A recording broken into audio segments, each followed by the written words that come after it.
What is up, everybody? I'm NoLucksGiven, and today we are going to be taking a look at the Sphinx on the newest patch to show you that the Sphinx can still high roll. I think that the Sphinx can still be a really good hero, though you might have to get a little bit lucky and you might have to play it a little bit more reserved. Both of those things could be true at the same time. Because you just aren't going to get the same quality of spells with the same amount of vigor. And part of that is even going to come in these early turns. One of the things that made the Sphinx strong is you were just more likely of finding a Shrivel or a Forbidden Fruit on turn 2. Here we still have a Shrivel on turn 2, so some things can still go well for you. It's still Storybook Brawl, and I think going for, or a Shrink Spell, I call it Shrivel sometimes, I think. That can still get you to the point where, okay, like we're not having too strong of a turn this turn, but next turn we'll be able to play 5 units, and that can still give us a powerful start that could potentially give us more flexibility in rolling to find better free spells, and that is exactly what we're going to see in this game. So getting a little bit lucky off the bat, not incredibly lucky, as we're just going to tie this combat against a Horde Dragon that also got a Shrink Ray, but we'll take it. And a pair of chickens, also pretty decent. Could potentially consider doing something with that, but I think what we'll do is we'll just take one chicken, and now we're bringing extra gold into our 3.0 turn. So could that potentially be extra gold with which to find a good spell? Yeah. Could it be extra gold just to pick up some good units and get things started? It could also just be that. Let's jump ahead a little bit into the battle. And we're up against a 40 health Wonder Waddle right now. Most of this lobby pretty healthy, but Wonder Waddle can always be scary. Doesn't look like they're doing anything too strong, and I do imagine this will be another tie, just as our Minotaur is in the back to clean things up. But what's scary is they've got a Forking Rod and a Spinning Gold, so they are definitely happy to be tying there, and it kind of feels like a loss in some capacity. I think this is a great play here. Let's just True Love's Kiss a 3-drop. It's like we've already hit with a Polywoggle. We get a 4-drop. It's not the best one in the world to be able to pick up a Medusa, because it doesn't allow us to start winning our combats, but I think Medusa is going to do a lot just to allow us to tie some combats early on in the game. And I'm happy enough to pick up a pair of Crafty. That is a big change from 2 patches ago, really, that I made a big deal about in my patch notes two patches ago, 2 months ago at this point, but, or I guess it's just a month ago. Yeah, it was a month and a week ago. Making Crafty a 2/2 means that you're totally fine just fielding it until you hit that treasure, and it's just much more curved off. But at this point in the game, it's a much more reasonable unit than just playing a 1/1. Now, it does look like our Medusa is going to wind up doing some work as it gets to take out my opponent's biggest unit. So definitely not too upset with that one, but we will be losing this fight just because my opponent's units are bigger than ours. There was a chance, actually, that we could still win that. If we hit the Queen of Hearts and then hit the Archer immediately after, we would have been Medusa facing down a pair of statues, which would have won it. But now I think it's time to try to figure out what we're doing for, I mean, we don't have a comp of any sorts. The only thing that we really have is this pair of Crafties. Could pick up the new and improved Princess White, but I do like the Mummy. I think that is good, and it looks like I'm going to hang on to the chicken. Probably just picking up this role. I could see going for the Spellweaver, especially because the Sphinx gets to play some free spells, so I don't hate the Spellweaver. Plus, we're going to play this free role for free, which means that the Spellweaver is going to get some stats for free. And then we wind up locking into a Wish Upon a Star. So next turn, I'm going to have 7 gold. I'm going to pick up 2 of these units or something. Maybe I could pick up 1 more unit by selling some stuff off, but I'm probably going to be picking up the Brave Princess and the Spellweaver, and then I'm going to lock that Wish Upon a Star again. And that's kind of what I'm talking about playing it a little bit differently. When you're playing the Sphinx now, if you want to have those huge high rolls, then you need to consider more aggressively rolling and being willing to roll and try to find and lock some interesting spells. So we're actually going to take a ton of extra damage here because of those donkey hits. And now we'll basically do what I was just talking about. I think that there is potentially a play where we could pick up all 3 of these units. We'd have to sell 2 of our units right now, but if we sell the Kitty Cut Purse and maybe if we sell both of the Crafties, what we could do is we could pick up the Brave Princess and the Stag, and that gives us a pretty strong board going into the next turn too. So what do we want to do? Oh, well, from here we can just pick up the Stag. Oh, I don't know how I got confused on that one. Yeah, we don't need to put in any more units, and I guess we're just sidelining these Crafties for now. Maybe, oh yeah, I guess, yeah, we had 7 gold for the turn. We sold the Kitty Cut Purse and the Unicorn. Yeah, not sure how I got confused. But either way, we're in the start of building with our Brave Princess. It's a little bit late on the Brave Princess, but Crystal Ball is just so strong on the Sphinx. So I feel like maybe there is a shot that this Brave Princess will get to slay and will still be able to do something with it. Medusa not working out perfectly for us, but still working out okay.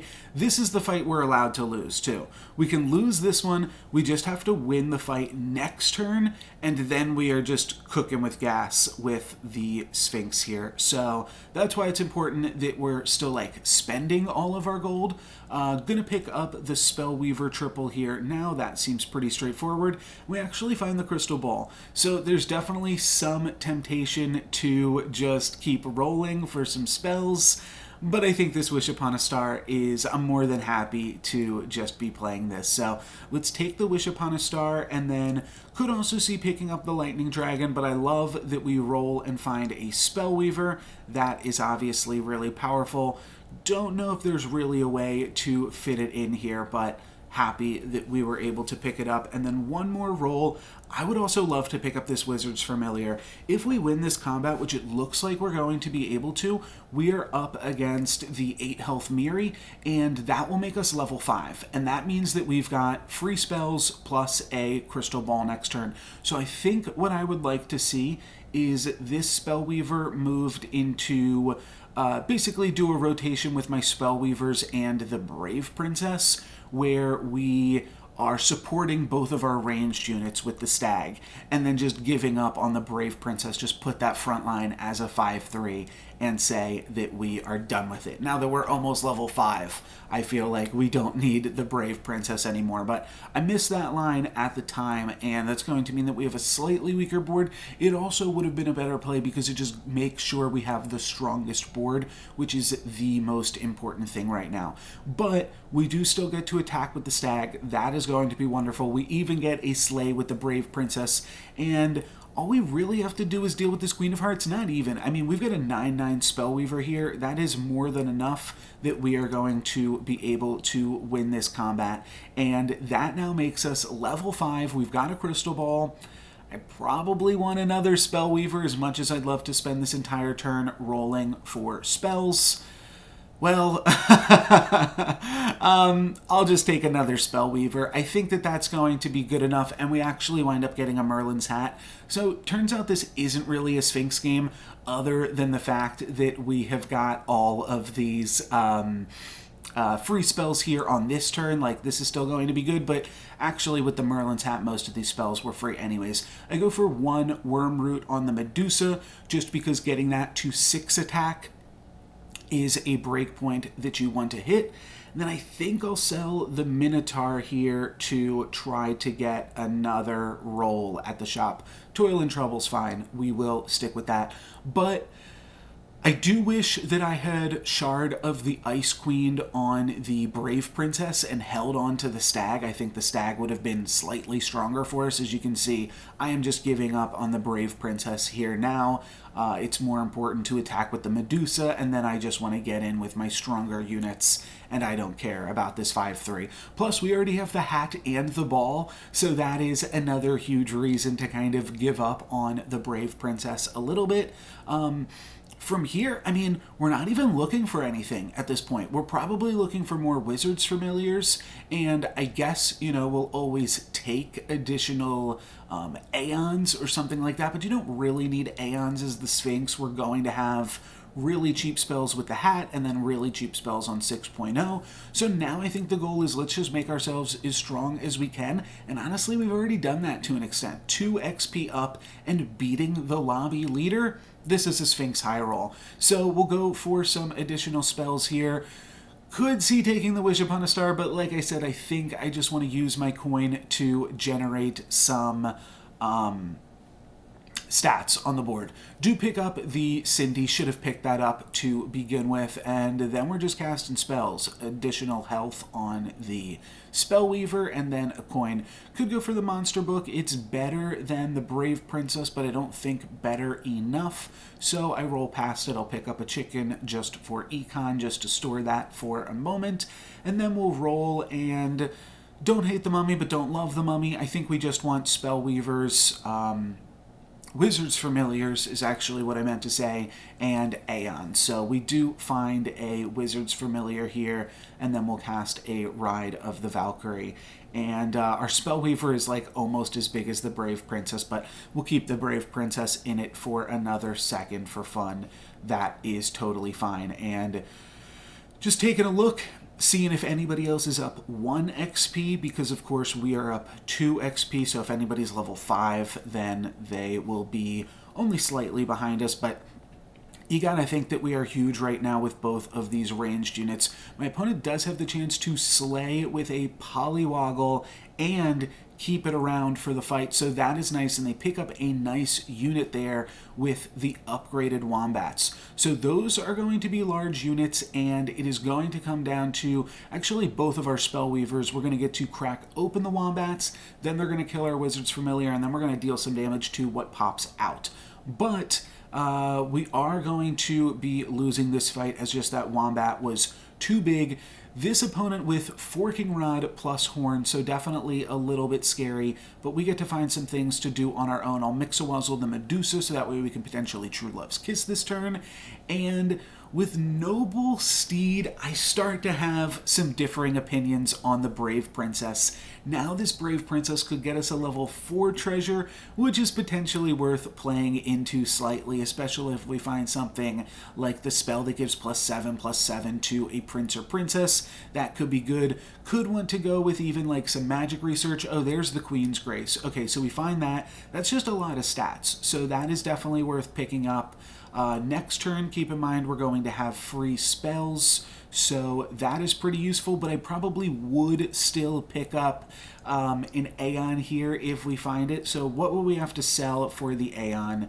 Cinderella plus Queen seems good, and then I'll just cast the Ride of the Valkyrie after picking up the Aeon, and we've got a pretty strong board. So Brave Princess, I think, decently likely to slay here. 16 attack on what is essentially 5.0, and then the Aeon slaying I actually don't care about. Don't really need that one getting in, but the Brave Princess misses. So I think that is the game saying, okay, Brave Princess, you have I don't want to say outdone yourself. You've outlived yourself here. You're done. I'm done with you. Still going to win this combat because our Spellweaver in the backline is really strong, and we've got free spells this turn. So let's cast this first free spell on the Brave Princess. We're done with you. We get a totally different questing unit that we will have nothing to do with, and then we just throw a Mix-a-Wizzle and throw down some stats on the Aeon. I do like the Wizard's Familiar. We could potentially get rid of the Noble Steed, but the other thing I'm thinking with the Noble Steed, not this turn. I don't want to spend 6 gold on a Hercules this turn, but I could certainly see spending 6 on a Hercules next turn. I I do believe that I should have cast that free Croc just because it was free. But no matter. We'll wind up casting an Evil Twin on a Spellweaver, which is really nice to have a good Spellweaver. It basically, or just a good anything, it lets you pick up a unit for 0 gold, so that is all great. We will devour our Queen of Hearts, or not Queen of Hearts, too much is going on. We'll devour, this is true Hatball 4K. We still have 12 gold. This is absolutely insane. We devour... Oh, what did we even devour? Was it Princess White? It must have been Princess White. Yeah, that makes sense. So we devour that, and let's just see how many more spells we can cast. Things are actually drying up here a little bit now. We no longer have Princess White, nor the Brave Princess.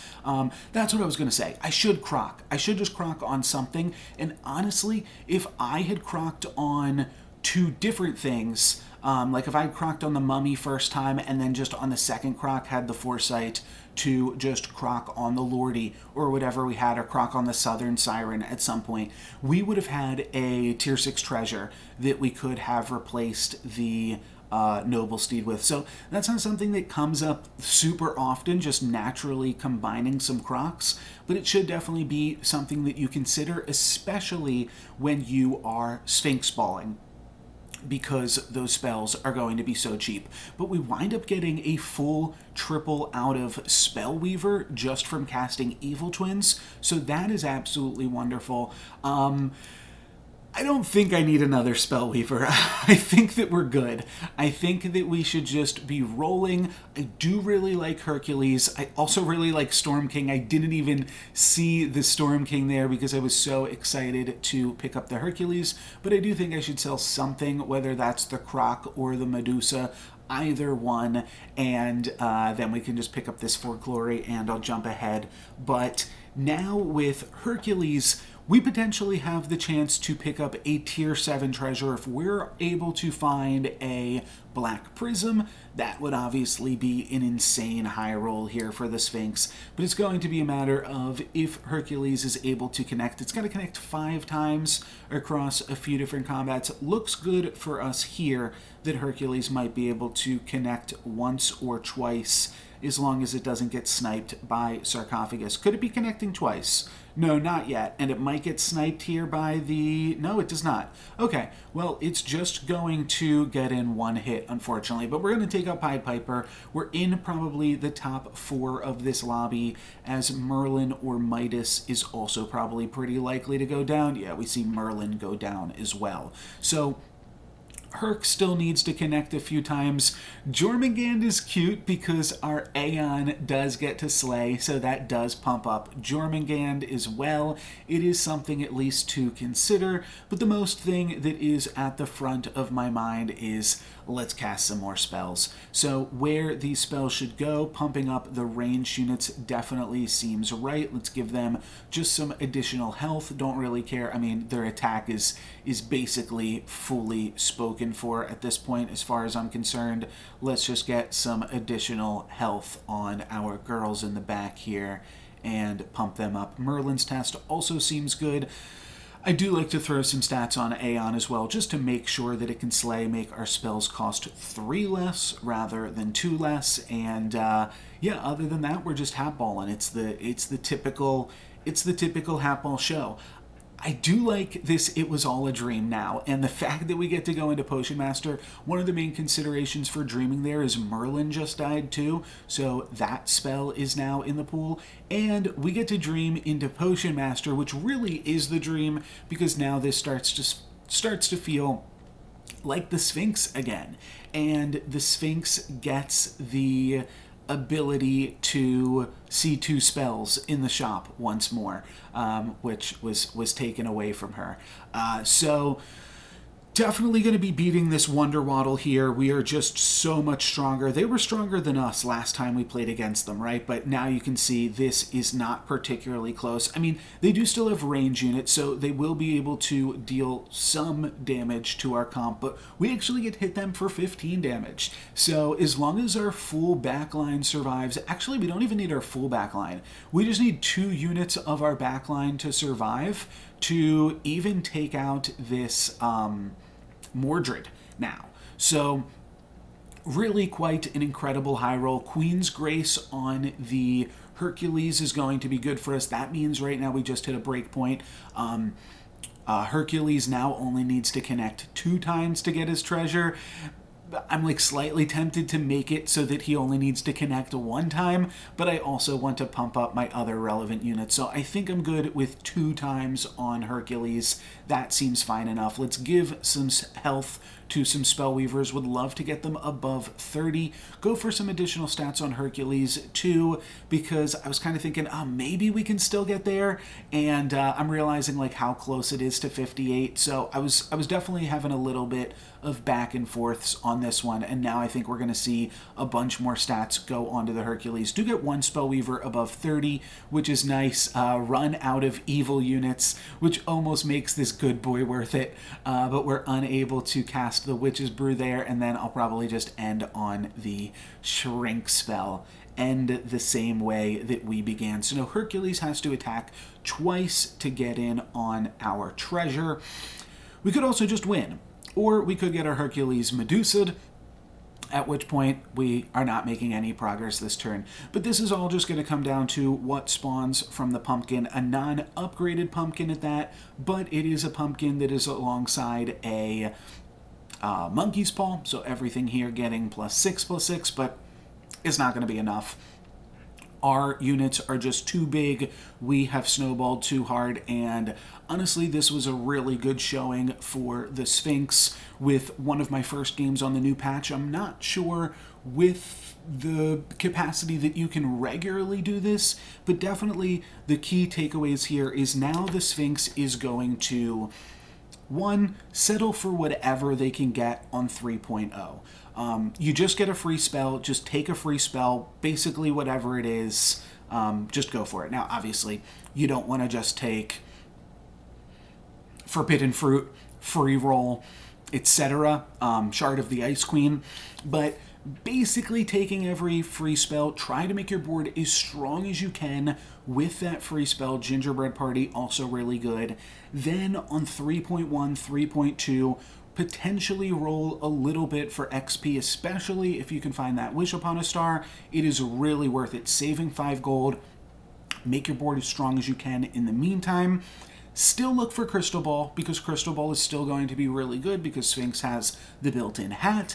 And then the other note for the new Sphinx is now there's no feel bad if you dream away from the Sphinx, because once you hit 6.1, your hero power is totally useless. So feel free to dream on. That is going to be it for me for this video. Thank you guys very much for watching. I'm NoLucksGiven. Peace.